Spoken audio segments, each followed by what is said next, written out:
a hacer algunas preguntas. Invitamos a Rafael. Entonces, preguntas referidas a las 2 o 3 exposiciones, porque la doctora Mariana de Rusky tuvo que irse. Bueno, a ver, Elena. Elena estudia psicología en la Universidad Austral, en Pilar. Bueno, gracias a los dos. Y viene de Brasil también. Aquí tenemos mucha presencia. Y bueno, gracias a los dos, ambas muy buenas exposiciones. Yo quería preguntarte a vos, Patricia, por ahí ya contestaste durante la exposición, pero no me quedó claro si la mente es imagen de la Trinidad, ¿en qué se diferencian específicamente el conocimiento de uno mismo del conocimiento de Dios? Bueno, se diferencian en que cuanto el alma se conoce a sí misma, refleja de alguna manera el movimiento trinitario, pero lo refleja naturalmente en cuanto que conociéndose a sí misma, engendra un verbo semejante a sí mismo, como en Dios, ¿no? El Hijo es engendrado por el Padre y es en todo semejante al Padre, ¿no? Entonces, en ese conocimiento se da ya una imagen de Dios, pero no tan de la Trinidad, mejor dicho, de los procesos, de las procesiones trinitarias, pero no tan perfecta de cuando se conoce verdaderamente a Dios o se lo posee a Dios por la gracia, ¿no? Porque en ese caso lo que se conoce es a Dios mismo, ¿no? En cambio, en el otro caso es conociéndose a sí mismo, realiza, digamos, un proceso semejante, no igual, obviamente, al que se realiza en las procesiones trinitarias. Por eso Santo Tomás, siguiendo a San Agustín, utilizó, yo creo que hay un doble movimiento, ¿no? Acá Santo Tomás explicando el conocimiento que el alma tiene de sí mismo, encontró una manera, siguiendo a San Agustín en esto, ¿no? Encontró una manera de captar o acercarse al misterio de la Trinidad, y a su vez, digamos, como el misterio de la Trinidad arroja luz sobre el misterio de la vida o de la intimidad del alma humana, ¿no? Es como que ahí se da un doble conocimiento. No sé si se... Bueno, a ver, aquí tenemos una pregunta al fondo.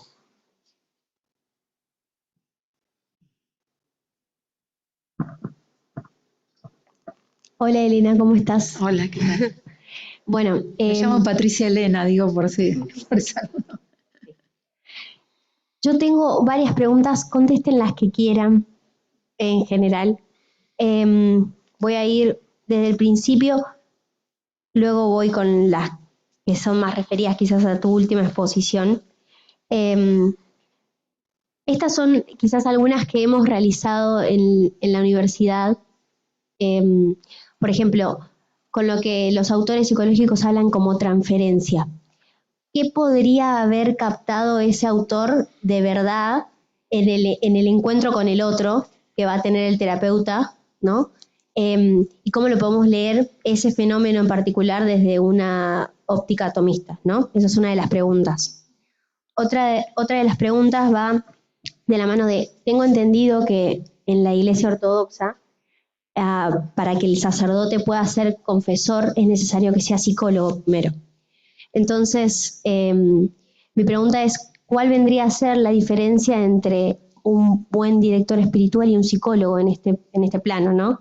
En la preparación que debe tener el padre, digo, ¿no? El sacerdote. Luego, que no es una cuestión ética, claramente no estamos en ese debate, pero si tomando algunas cosas de las conferencias, ¿no? Como es el rol del psicólogo como quizás hasta una especie de diaconado, ¿no? En esto de quizás si el encuentro psicológico, el momento de que vos te toca estar con el paciente, surge momentos de oración, ¿hay lugar dentro del consultorio para esto? ¿Y podría darse y buscarse en conjunto, digamos, intencionalmente? Esa es otra de las preguntas, si es que tienen experiencia en eso. Después, Bueno, pero son muchas y no se van a acordar. no, es la No se van última. a acordar. Es la última. Alcanza para, si no después contestamos alguna y después, Ah, bueno, porque son para acordar. lo siento.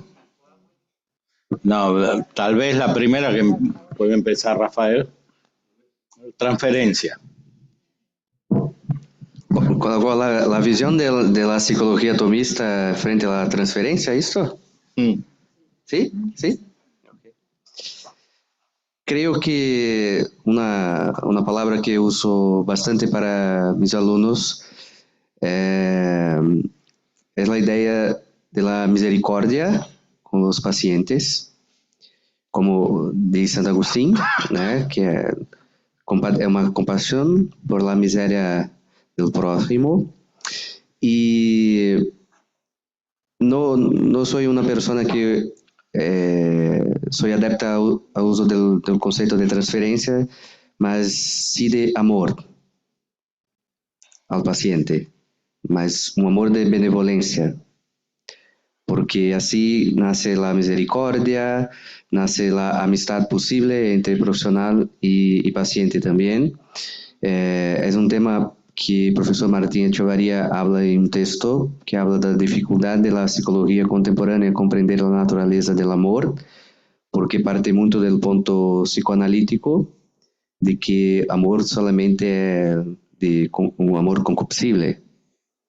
Entonces, para mí, miro la psicoterapia como un camino de amor, de benevolencia entre profesional y paciente. ¿Sí? Sí, después lo de la Iglesia Ortodoxa, no, en realidad no hay que ser psicólogo para ser sacerdote. O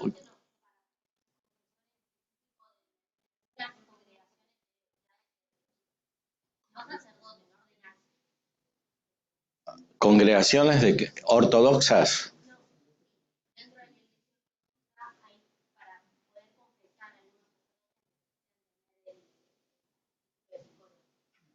No, eso no. Primero que en la Iglesia Ortodoxa hay una sola forma de vida religiosa, que es la tradición de San Basilio, y que durante 2000 años no existieron los psicólogos, es una cosa nueva. Entonces, lo que sí se puede decir en la visión ortodoxa, como se ve en el libro de Larcher, la terapéutica de las enfermedades espirituales es lo inverso, es decir, que el padre espiritual es el psicólogo.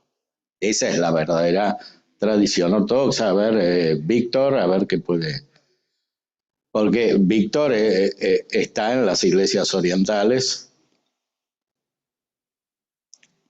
Víctor Basterreche, profesor Basterreche, secretario de la Sociedad Tomista. Sí. Ahora sí. No, o sea, yo pertenezco a la Iglesia Armenia Católica, tengo contacto desde adolescente con la Iglesia Católica Ucraniana y siempre tuve también relación con la Iglesia Apostólica Armenia, que no es una iglesia ortodoxa, y con la Iglesia Ortodoxa rusa, tanto del exilio, más distante con el Patriarcado de Moscú, y he leído años el noticiario eclesiástico del Patriarcado de Moscú, y no existe eso. Hablar con sacerdotes son bastante reacios a la psicología, como nuestro clero tradicional, por el freudismo y demás. No obstante lo cual, sobre todo en el Patriarcado de Moscú, ha habido alguna contaminación. Hace unos cuantos años, en el noticiario eclesiástico de Moscú, que era como un periódico, creo que era mensual, hubo un congreso de espiritualidad de la Iglesia Ortodoxa Rusa de Moscú y aparecía el condensado de algunas intervenciones. Entre ellas era la intervención del metropolita, o sea, del arzobispo Antoni Blum, que era arzobispo en Inglaterra. Y él, sí, que tenía conocimiento de psicoanálisis y todo el mundo la mano en coche. Pero en eso, él era tajante. Hablaba de la dirección espiritual en la Iglesia Ortodoxa rusa. Y decía que el joven sacerdote pensaba, todo joven sacerdote solía caer en el error de pensar que por el hecho de haber recibido el sacerdocio juntamente había recibido la gracia de la paternidad espiritual, como se llama al director espiritual, starets en ucraniano, starets en ruso, que es el anciano. Y no, eso es un don especial del Espíritu Santo. El verdadero padre espiritual no sale porque a uno se le ocurre. Y pone el defecto de esa dirección espiritual de estos jóvenes sacerdotes que piensan que por ser sacerdotes ya está. Entonces, si se empiezan a dar a sus dirigidos órdenes, haz esto, haz aquello, haz postraciones, reza así, reza allá, y por ahí esos dirigidos terminan haciendo todo lo que los grandes santos han hecho, pero con una pequeña diferencia, no les sale del corazón, es algo meramente exterior. El verdadero padre espiritual, bueno, recibe este don, que generalmente lo reciben sacerdotes, pero se da el caso de que lo han recibido monjes no sacerdotes y hasta monjas y hasta algún laico, y tiene que entrar en la conciencia del dirigido con temor y temblor porque está pisando un terreno que es del Espíritu Santo y tiene que dejarse mover por el Espíritu Santo. Tiene para poder discernir lo que Dios quiere del dirigido, no imponer sus propias ideas. Uno a veces ve que los dirigidos de un mismo sacerdote son exactamente iguales entre sí, y eso no puede ser. Quiere decir que esa dirección no está mal encarada. No está viendo la voluntad de Dios sobre cada dirigido, está imponiendo un modelo que se le ocurrió que podrá ser muy lindo, pero por ahí no es aquello que Dios quiere para esa persona. Acá en Argentina y en la Iglesia Católica hemos tenido ejemplos de la gracia de ser director espiritual, padre espiritual, en un seglar, el siervo de Dios Antonio Solari, está en proceso de beatificación, que con conocimiento y autorización del Papa Pío XII era director espiritual de sacerdotes, y otro caso más antiguo que es Mamá Antula, Santa Antonia, María Antonia de la Paz y Figueroa en el siglo, San María Antonia de San José en religión, que ni siquiera era considerada religiosa en esa época. En ese momento no se las eran consideradas religiosas solo las monjas, que eran de clausura. Bueno, finalmente ella fue reconocida como fundadora de las Hijas del Divino Salvador, son reconocidas como religiosas. Y ella en la Santa Casa de Ejercicios predicaba los ejercicios espirituales de San Ignacio a sacerdotes. Hacían correr un velo delante por modestia, no porque se lo impusieran. Y claro, tenía ese don, es un don que Dios da. Normalmente lo da a los sacerdotes, pero se ha dado estos casos. Y fuera de estos casos extraordinarios, en el Carmelo es la madre priora y es la maestra de novicias las que tienen a su cargo la dirección espiritual de las monjas. El confesor se limita al sacramento de la penitencia. Y son la madre priora que tiene la gracia para esto y la maestra de novicias para sus novicias.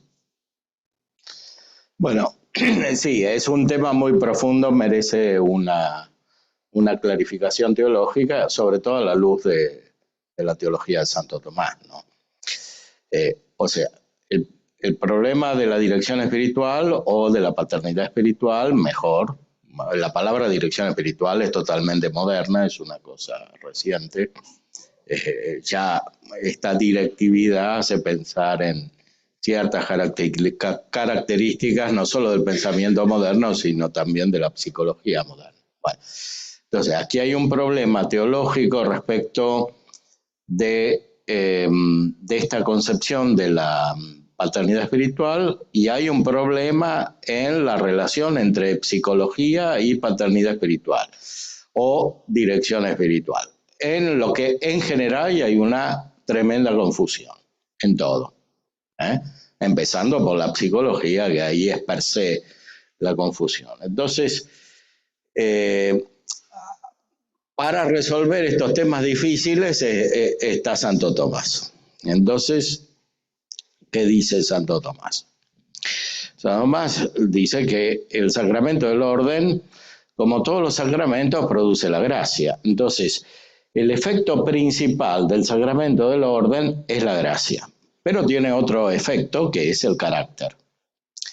El carácter, subraya Santo Tomás, es asimilación a la persona de Cristo en cuanto actúa, pero no solo eso, es también un sello de la Trinidad, del Padre, del Hijo y del Espíritu Santo. Cuando él explica su concepción propia, tiende a subrayar el hecho de que el carácter produce un sello de la humanidad de Cristo, o sea, el sacerdote, como Cristo es sacerdote en cuanto hombre, no en cuanto Dios. El sacerdote se configura la humanidad de Cristo y actúa en la persona de Cristo, especialmente a través de la humanidad. Pero cuando explica el carácter, dice también algo más elevado todavía, que no lo piensa él, sino que lo trae de la tradición y de la teología de su tiempo, que es esta dimensión trinitaria. O sea, el carácter es sello del Padre, del Hijo y del Espíritu Santo. Si consideramos el sacramento del orden, entonces hay dos dimensiones. Una esencial, que es la principal, que es el fin, que es la gracia gratum facies, o gracia santificante, dicha a veces así. La gracia que hace gratos a Dios, la gracia en el sentido principal del término. Esto es lo principal. Como en todos los sacramentos, en el matrimonio también, lo principal no es el vínculo, es la gracia. Por eso cuando no está la gracia, a veces el vínculo sí está, pero no actúa. Entonces, en el orden, la gracia produce la presencia de la Trinidad, del Padre, del Hijo y del Espíritu Santo, y no solo la presencia como un contacto con la Trinidad, sino una configuración a la Trinidad. Entonces, hay una perfección de la gracia que hace que alguien tenga una paternidad, porque actúa en la persona del Padre, y no solo en la persona del Hijo, in persona Christi, en la persona de Cristo. Y también actúan en la persona del Espíritu Santo. Por eso el sacerdote es padre. Todos le dicen padre, es el sentido de la fe. El sacerdote es Cristo, porque es Cristo quien celebra la Eucaristía, y el sacerdote es hombre espiritual. Ahora, mientras que en el carácter no se puede crecer, porque ya está, en la gracia se puede crecer. Entonces, no es lo mismo un sacerdote recién ordenado, como decía, que uno que tiene mucho tiempo de crecimiento espiritual. Por eso normalmente se busca como padre espiritual uno que tiene más, que es anciano, como se decía. Incluso presbítero quiere decir anciano. Entonces, hay un crecimiento, pero hay un aspecto de la aplicación de la gracia que crece, que sí corresponde al carácter que tiene el sacerdote y que no tiene el laico.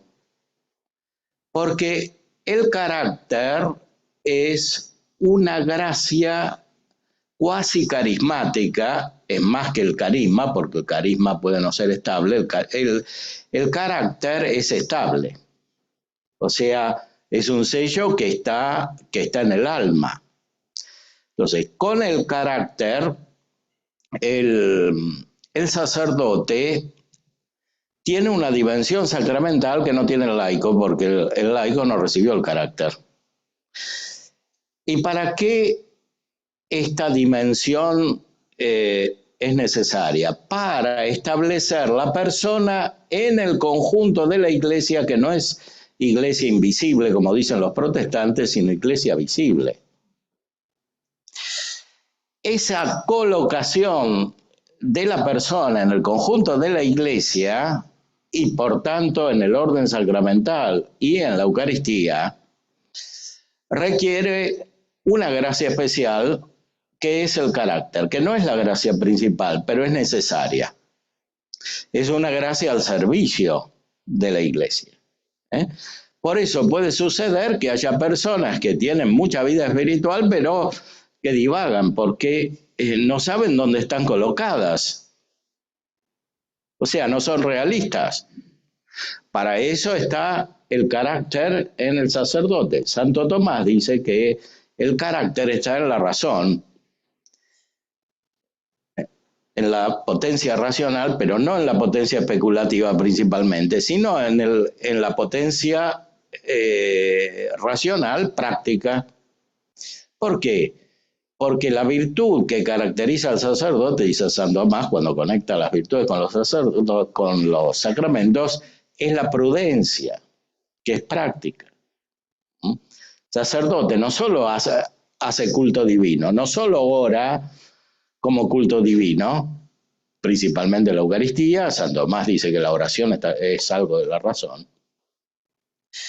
No solo hace eso, sino que es cabeza del cuerpo. O sea, es una gracia dada para organizar la iglesia en sentido trinitario, empezando por la paternidad y después llevándolo a la espiritualidad y configurándola a Cristo. Y eso se hace no simplemente de una manera personal, sino de una manera personal que se conecta con el conjunto de la iglesia, que es una comunidad.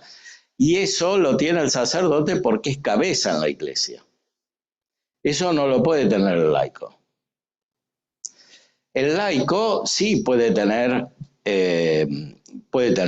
una gracia que participa de la paternidad, en cuanto implica una orientación práctica especialmente. Por eso yo hablaba del diaconado de los psicólogos, metafóricamente, por supuesto, porque no es sacramento, sino que es un servicio. Por eso la verdadera psicología no puede estar desligada del orden sagrado. Porque esa es la gran rebelión. Freud, ¿qué hizo? Se rebeló contra el padre y quiso reemplazar al sacerdote. Entonces hay que tener mucho cuidado en esto, porque hay un aspecto muy profundo que, claro, es tan sutil. Estamos hablando aquí de teología y parece que no tiene ninguna implicación práctica, pero tiene tanta implicación práctica que es lo que ha generado la subversión espiritual en Occidente, en la cultura en la cual estamos. Porque es finalmente una rebelión contra la autoridad, pero es una rebelión contra la paternidad del sacerdote, que es, empezando por la del Papa, ¿no? ¿Qué hacían los liberales en el siglo XIX? Y bueno, iban a Roma, le invadían el Estado, claro, lo hacían pasar como si fuera una cosa política, pero en realidad era algo espiritual. Y lo mismo hacían en todos lados, y aquí también. Le sacaban los viajes a la iglesia, etcétera, etcétera. Ahí echaban a los obispos, o los querían nombrar ellos. Bueno, todo eso que es una de las plagas de la Santa Iglesia, como dice Rosmini en su libro, Le Cinque Piaghe de la Santa Chiesa. Todo eso es una rebelión muy profunda. Entonces, hay una dimensión de la paternidad espiritual que corresponde al sacerdote. Ahora, hay participaciones diferentes de la paternidad espiritual, empezando por la de la familia. El padre y la madre son padres y madres espirituales, no solamente físicos. El psicólogo es un padre, una madre espiritual. No tienen por qué tener miedo a esto. Porque es una elevación de la condición del psicólogo, no un descenso. Claro, en la visión liberal, idealista del sacerdote que ejercita una especie de magia inferior a la racionalidad, claro, esto se ve como inferior. Pero si tenemos la verdadera concepción y tenemos fe, es un ascenso. O sea, es una actividad humana que, conectada con algo superior, se eleva, como dice Dionisio, ¿Mm? Y después el problema, sí, el profesor Basterreche citaba lo que sucede en los monasterios, que la superiora hace de madre espiritual, pero hay muchos problemas con esto. Por eso el Código de Derecho Canónico distingue el fuero externo del fuero interno. O sea, sí, libremente un sujeto lo puede pedir, pero no es la norma. No es la norma. Está bien que idealmente, cuando la vida monástica surgió alrededor de un padre en Egipto. Iban al desierto y buscaban a un padre, un abad. San Antonio era abad porque era un padre. Iban los discípulos y tenían un padre espiritual. Y como lo espiritual no está separado de la vida concreta, claro, ordenaba la vida concreta también. Después la espiritualidad latina se evolucionó en otro sentido, porque en el mismo Egipto estaba San Pacomio, que era un militar romano, y como era romano organizaba todo y tenía un monasterio de 50.000 monjes, cosas impresionantes.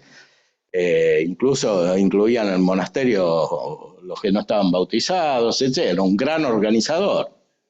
San Benito también era romano, era organizador.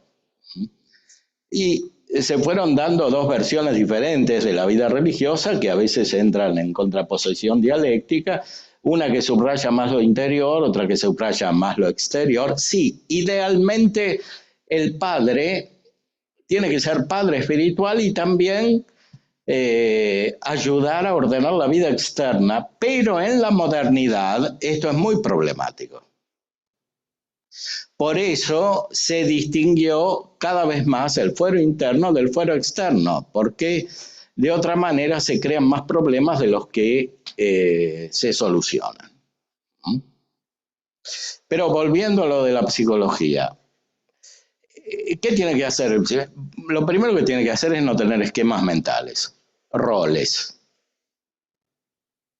O sea, que uno es psicólogo y no puede hablar de Dios, no puede hablar de vida espiritual, no puede ver cómo está el paciente, a ver si va en el camino de la gracia o no. Eso hay que sacárselo de la cabeza, porque si uno hace esa división, finalmente va a producir más daño que provecho. Porque no va a entrar en lo principal de la vida de la persona. Claro, no tiene que ser invasivo, no tiene que ser violento, todo eso es elemental, ya lo sabemos. Tiene que ser prudente, todas las virtudes hay que ejercitarlas, pero el psicólogo es psicólogo de verdad en la medida en que ejercita todas sus capacidades, todos sus dones, naturales y sobrenaturales. Y eso quiere decir que no hay ningún psicólogo que sea igual al otro. Y que no hay un método único. Eso de buscar el método único es la enfermedad moderna, el discurso del método de Descartes, imponer un modelo único a todo el mundo. Eso es lo que arruina la psicología. Entonces, eso es lo que no hay que hacer. El psicólogo no tiene que hacer eso. El psicólogo tiene que leer profundamente con todos sus dones, con humildad, como se dijo antes, reconocer sus capacidades naturales y sobrenaturales, y cuando encuentra un límite, pedir ayuda, pedir consejo, y ayudar a la persona buenamente hasta donde tiene su capacidad y hasta donde responde la persona, porque siempre hay libertad.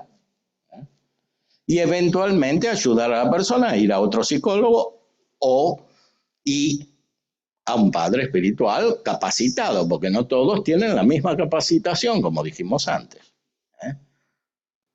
Entonces, no es cuestión de que el padre espiritual tenga que ser psicólogo, es más bien cuestión de que el psicólogo tiene que participar en la medida del don de Cristo, como dice San Pablo, de la condición de la paternidad espiritual. A ver. Creo que está todo dicho.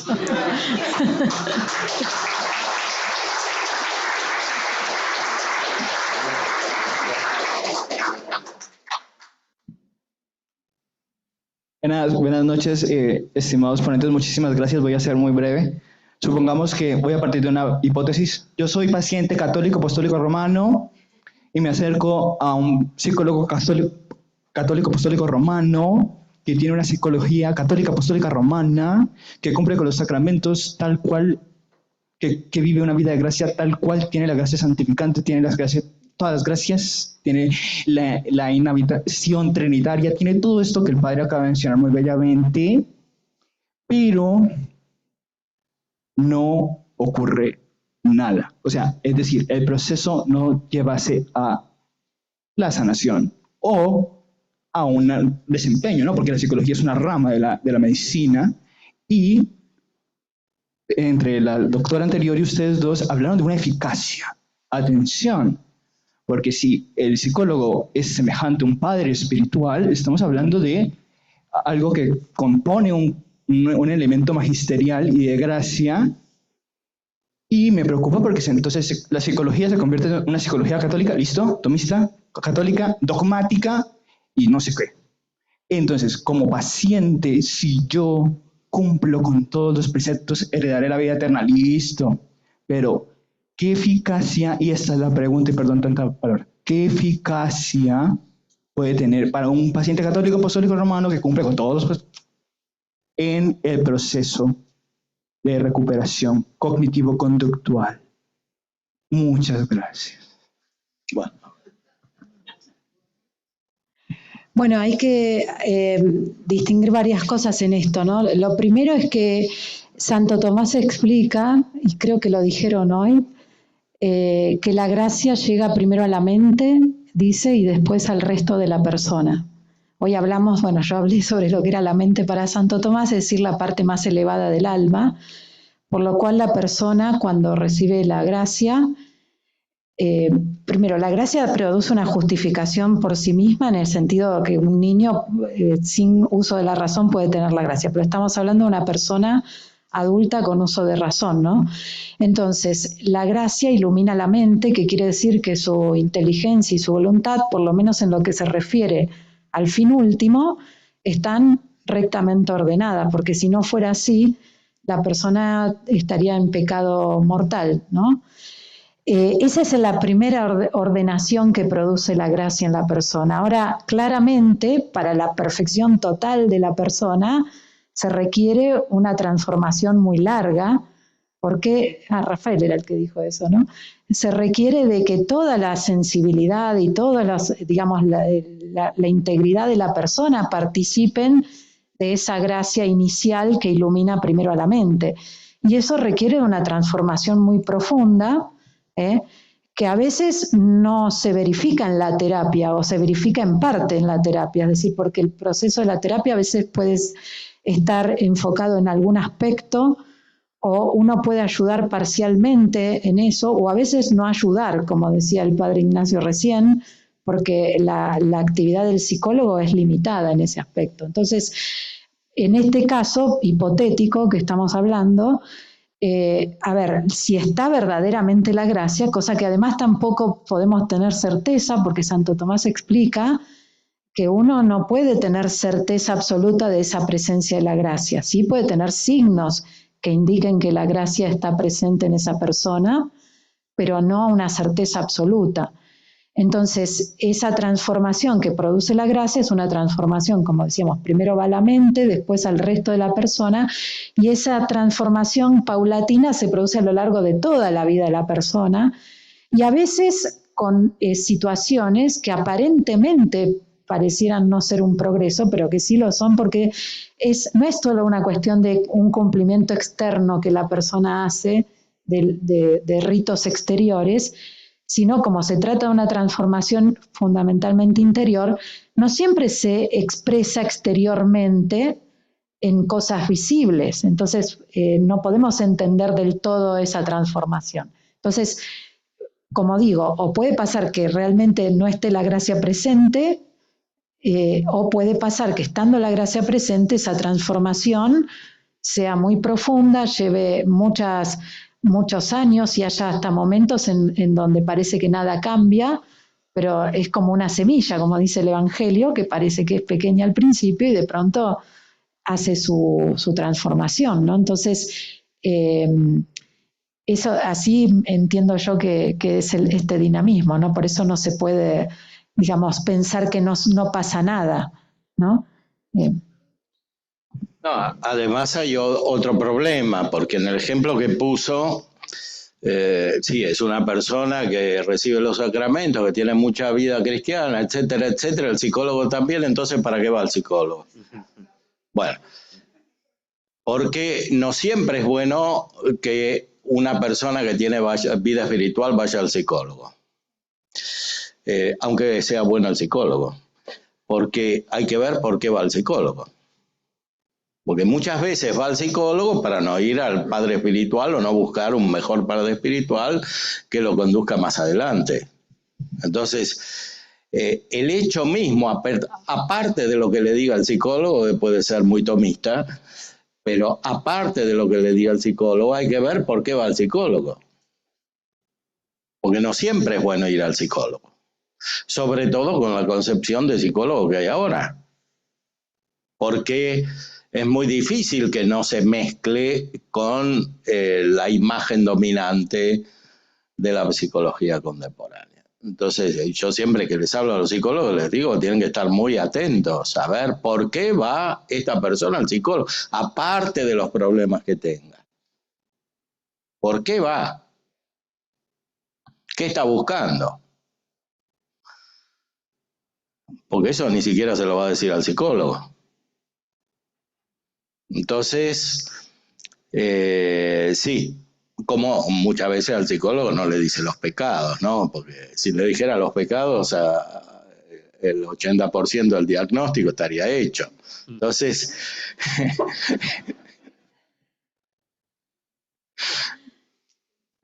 y sí, porque con la imagen que hay hoy de la psicología contemporánea, permite todas estas manipulaciones por parte de los pacientes. Entonces, los psicólogos que sí, supuestamente son vistos como gente muy perspicaz, que entra en el inconsciente y ve, claro, pero son también manipulados por los pacientes. Entonces, tienen que tener mucha atención en esto.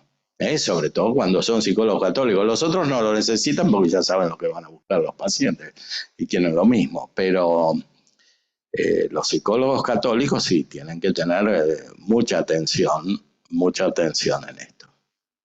Un punto que creo que va a hacer una aclaración es que un signo para mí que un paciente está más cerca de la gracia de una vida espiritual es la docilidad. ¿Ok? Docilidad a la realidad. Porque muchas veces el paciente llega al consultorio y no tiene docilidad con nadie. La realidad, con los sufrimientos, conmigo. Entonces, cuando ellos están en una vida espiritual, que cuando usted habla que frecuenta los sacramentos, tiene muchas cosas para investigar, porque cuánto tiempo, atendí a una persona que hablaba, soy muy católica, pero frecuento el sacramento há años, pero quiero agredir a mi marido. O sea, tiene alguna cosa que no está correcta dentro de esta estructura. Pero cuando veo una docilidad a los sufrimientos, porque cuando una persona llega en consultorio está en sufrimiento, pero cuando tiene una docilidad no tiene una ira, por más que tiene un dolor, ¿no? Sufrir tiene absolutamente un dolor envolvido, sea corporalmente o no. Entonces esta docilidad era un punto. Si atendo una persona católica, muy católica, quiero ver si ela sofre de modo católico.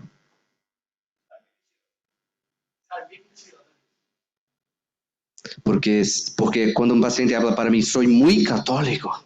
Ok, vamos a ver. ¿Sí?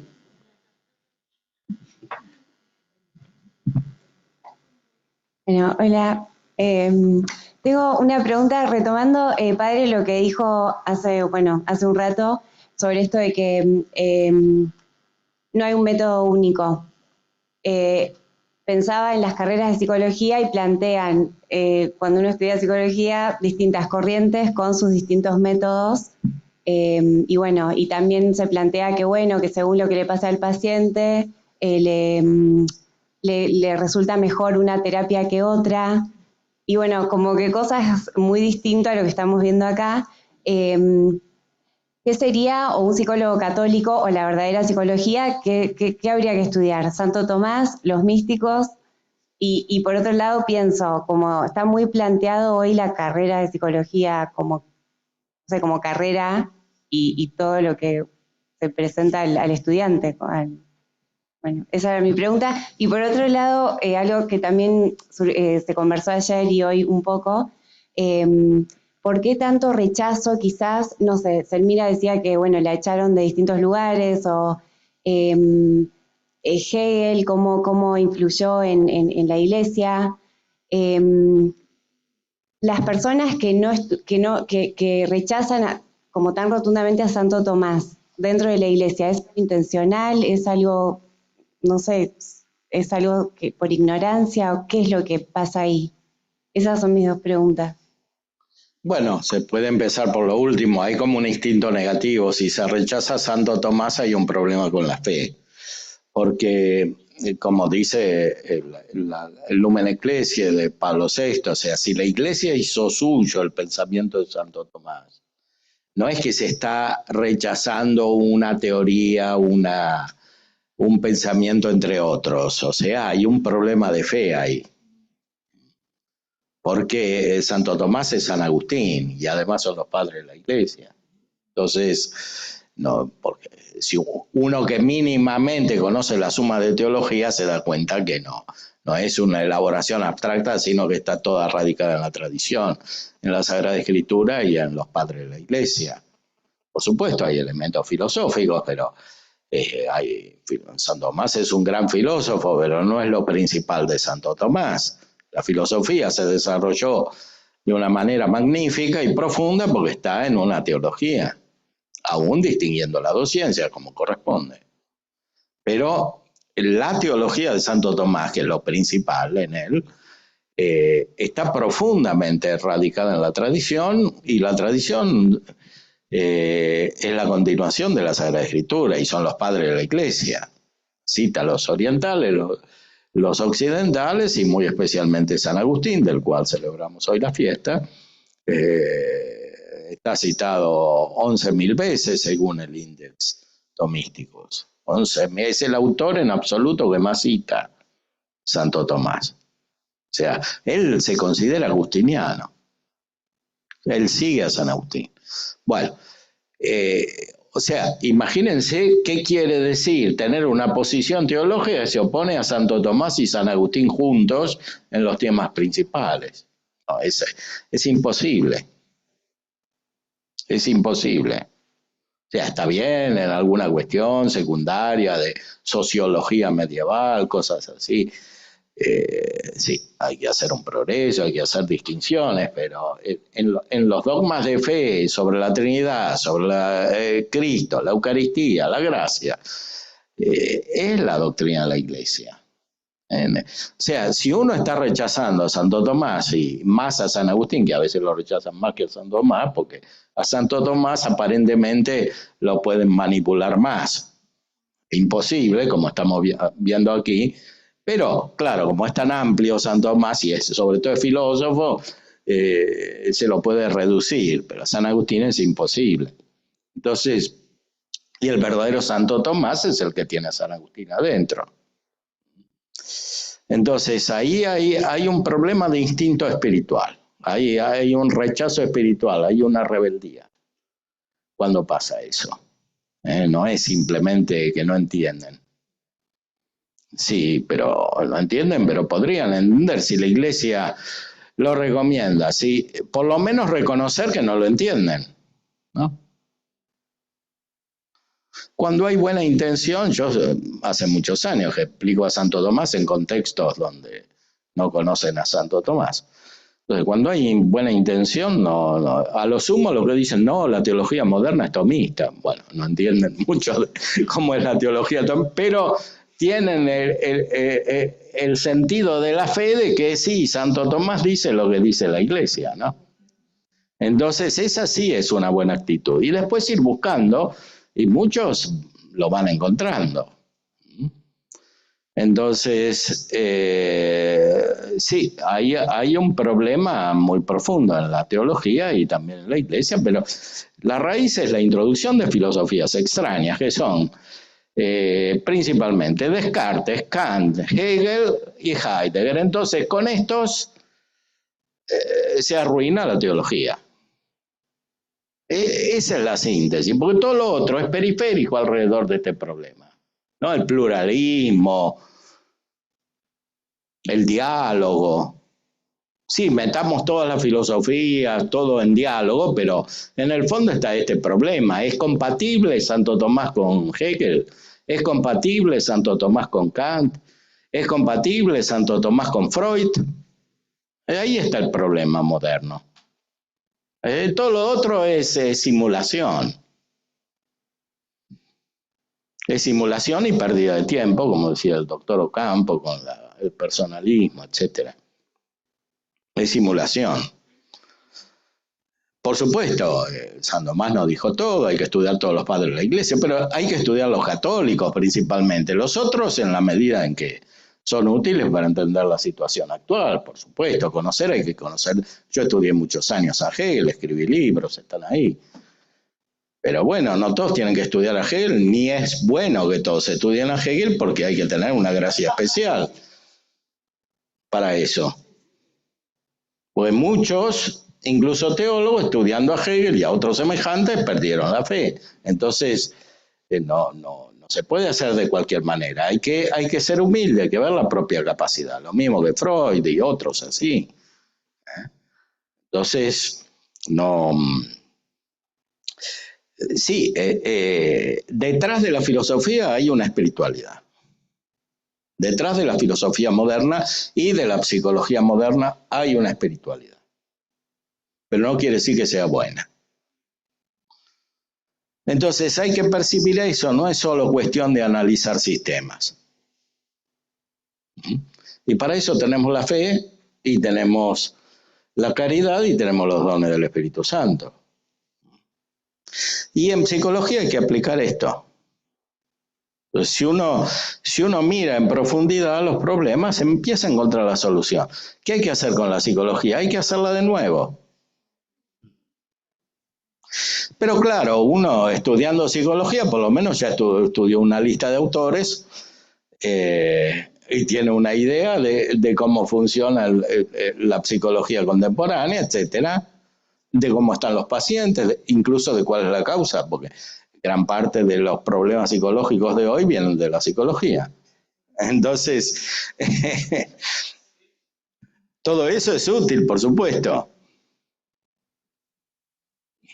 Y además produce otro tipo de hábitos de atención, de observación, etcétera, por supuesto, ¿no? Que pueden ser útiles, además de ciertas técnicas para casos más elementales, de tipo psiquiátrico. Aprovechando, le respondo a él, la psicología no es medicina. Absolutamente no es medicina, es otra ciencia. O varias ciencias. En realidad la psicología son varias ciencias. No es una ciencia. Porque aquí estamos haciendo introducir estamos poniendo la teología, la metafísica, como dijo Pío XII, la antropología filosófica, la ética, son todas ciencias distintas.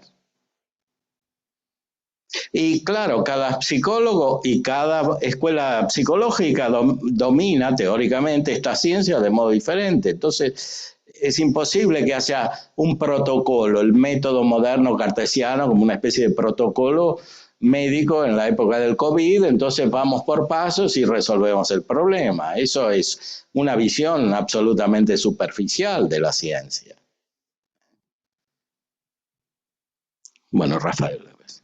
Para hablar un poco del método que usted estaba en su pregunta, creo que muchos psicólogos y estudiantes de psicología tienen una obsesión por el método porque es una búsqueda de seguridad. Pero el problema es que yo voy a pegar la complejidad humana y colocar en método. Si cada uno hablar sobre la ansiedad, que es una emoción que podemos traer una conceptuación, vamos a tener distintas formas, ¿sí? Un ejemplo, yo atendí a un joven mucho tiempo atrás y él hablaba así: los religiosos son ignorantes. Ok, la próxima sesión debe una parte de la suma. Y él habló: Rafael, ¿qué libro es este? Para usted. Abra la suma. Y yo abrí. ¿Qué quiere que yo haga ahora? Lee. Ele não entendeu nada. Falei para ele: quem é ignorante? Isso é um método? Não, porque eu não posso, não vou usar com qualquer pessoa. Por isso que a psicoterapia, o psicólogo tem que ter uma atenção e principalmente uma prudência.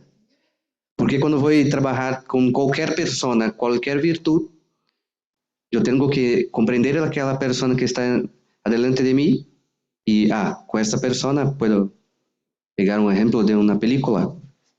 Outra pessoa pode pegar um salmo. Outra pessoa pode pegar uma música. Outra pessoa tenho que definir conceitualmente como um filósofo. Tengo que ver quién está en la mía frente, adelante de mí. No, puntualizar un aspecto tal vez de todo este problema que es la concepción que tenemos de ciencia.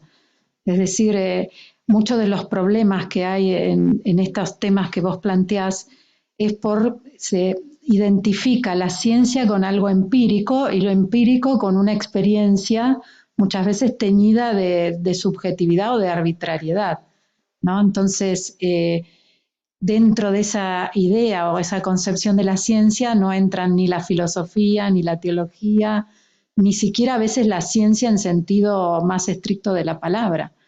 Entonces, esa concepción equivocada o esa falta de concepción, o por lo menos a veces difusa, de lo que es la ciencia, hacen muy difícil el diálogo dentro de la psicología con personas que piensan de otra manera, y por eso pasa que alguien que es científico porque es filósofo o es científico porque es teólogo, para un psicólogo no es científico, por ejemplo, porque ese psicólogo ignora un sentido más amplio de lo que es una ciencia, ¿no?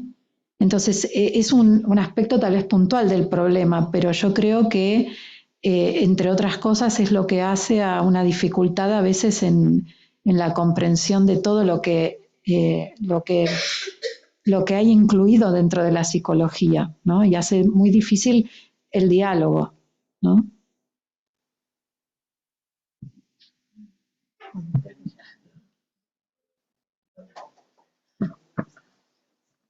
¿Hay tiempo? Pues si no, no lo hago, ¿eh? Adelante, breve, hacemos todo breve. Nosotros también. Bueno, lo intentaré.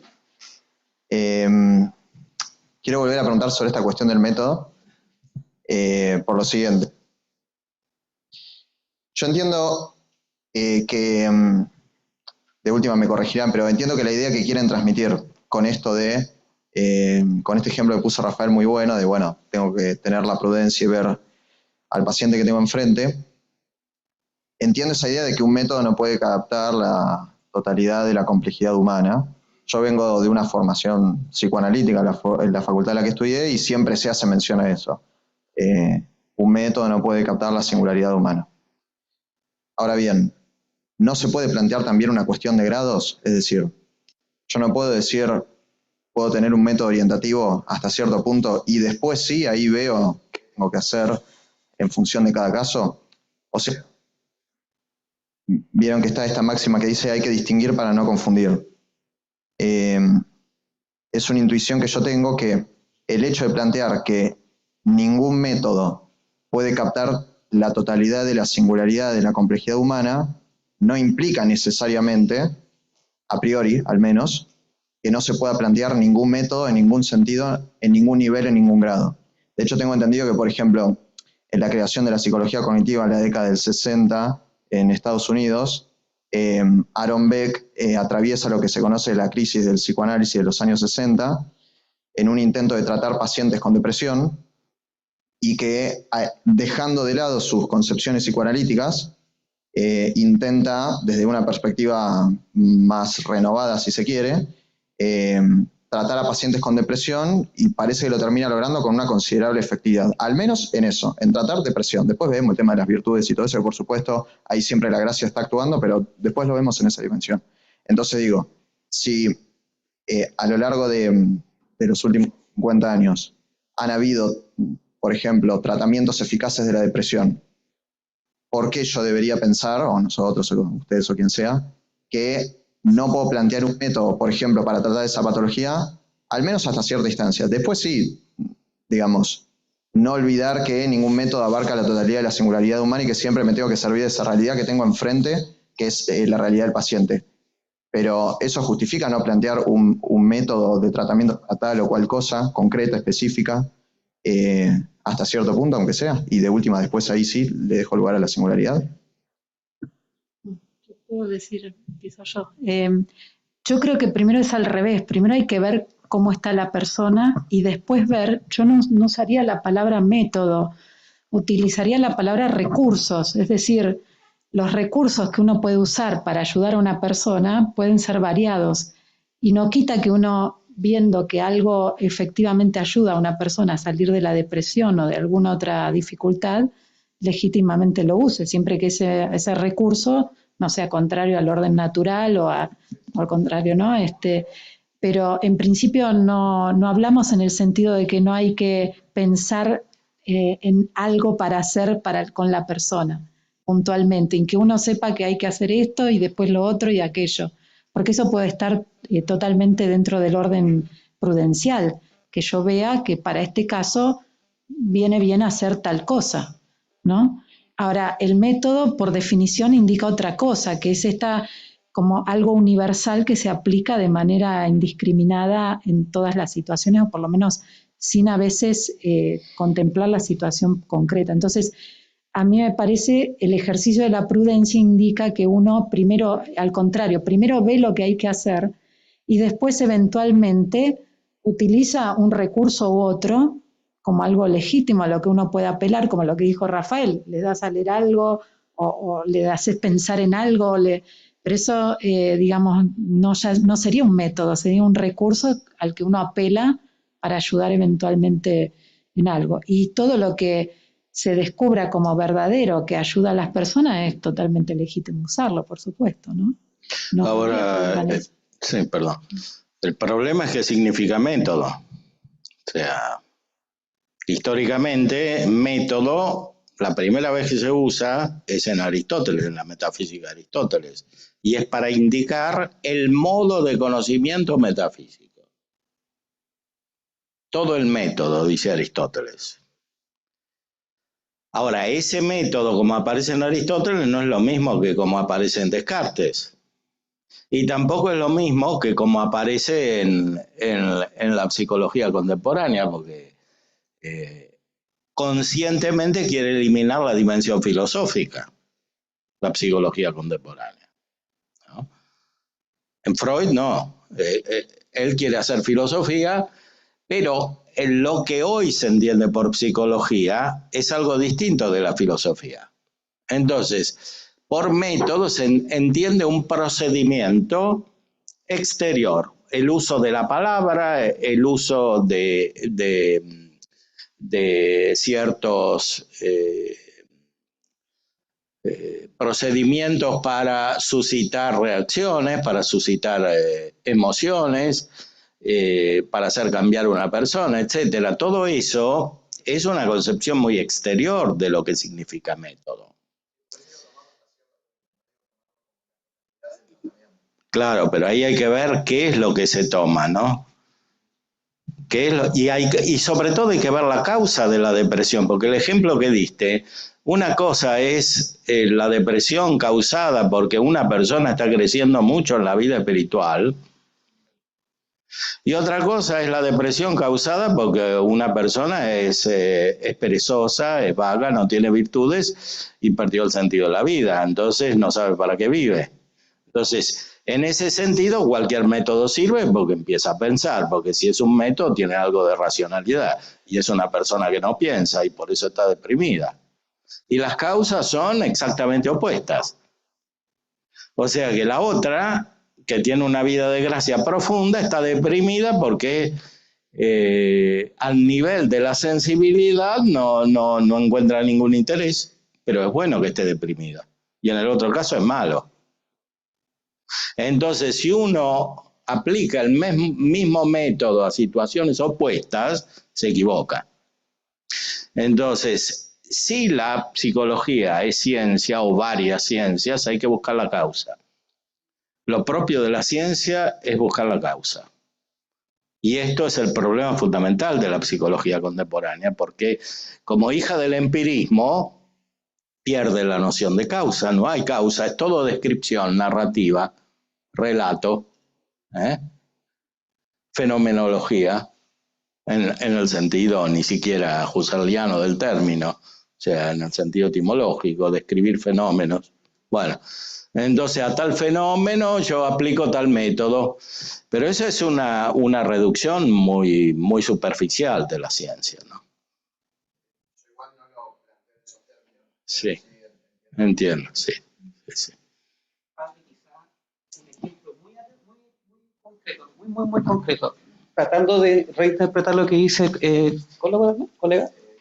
Bueno, por ejemplo, en las distorsiones cognitivas se puede entender como un accidente donde, por ejemplo, en el diálogo interno, en la retórica, en la lógica, si se quiere, y hay algo más filosófico, bueno, la tradición católica también rescata cosas paganas que tienen vestigios de verdad, de luz, y a lo mejor a ordenar eso a nivel del pensamiento puede generar un efecto, pero en el caso, por ejemplo, no como la depresión si es espiritual, porque ahí la depresión sería buena, entendiese eso, pero por ejemplo, en el otro caso, a lo mejor por ahí podría ser. No, en el otro caso, la depresión fundamentalmente siempre tiene la causa de que no se opera al nivel propiamente humano y eso es lo propio de la inteligencia.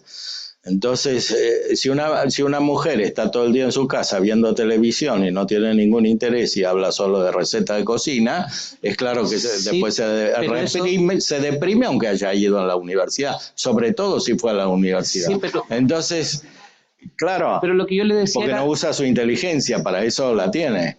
Sí, pero yo le decía las distorsiones cognitivas, por ejemplo, que son creencias que están que afectan bueno, también en el pensamiento, en lo conductual. Bueno, pero eso de generalización. Eso también es no usar la razón, tener creencias irracionales. O sea, eso oscurece el uso de la razón. Justamente, porque si tiene distorsiones cognitivas es que está usando los sentidos internos y externos y no la razón. Pero si uno no distingue entre los sentidos y la razón, como la mayoría de las corrientes psicológicas contemporáneas, ¿cómo hace para darse cuenta? Tiene que usar un método y bueno, y esto es distorsión cognitiva para uno y no lo es para el otro.